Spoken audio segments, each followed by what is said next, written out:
let's take a closer look at the Rage system within Tekken 7. So Rage Arts and Rage Drives are new mechanics in the Tekken franchise, and looking at the Rage Art that you see on the screen, it is akin to super moves that you see in other fighting games.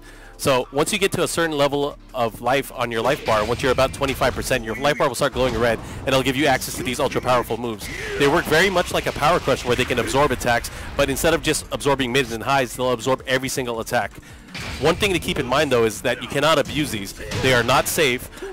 For most of the casts, they're very unsafe, and you can get launched and punished for it. There are some exceptions to this rule, of course, and another thing you need to reconsider is when using them, especially within combos, they scale a lot. So you'll notice here about 40% of the life gone, but once you have less life, you deal more damage using the Rage Art. So one thing to consider, if you're able to land a clean or raw Rage Art, you're able to do way more damage. And looking here, you do about 50% damage with the sliver of life left.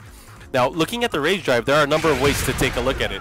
It's much more tactical. It gives you access to combos that you might not normally have unless you have Rage equipped.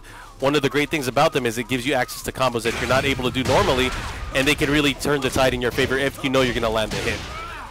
They often put you in advantageous situations as well, so if you even have it blocked, sometimes you'll have an access to a 50-50 mix-up that can overwhelm your opponent.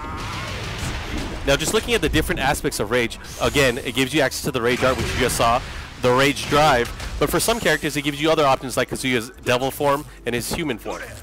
Now, the key to victory here is knowing what your opponent's going to be doing and reacting to that. So, for example here, the 1-2 into the low that Law is going to be doing, one option that you have is you can block it and punish it with the Rage Drive and a huge combo that can end your opponent. If you're not confident in doing such a big combo, you can always just opt for going for the Rage Art, which will guarantee victory. Now, these are just a few of the things that we'll be going over in the coming weeks on Tekken.com, so make sure you guys stay tuned.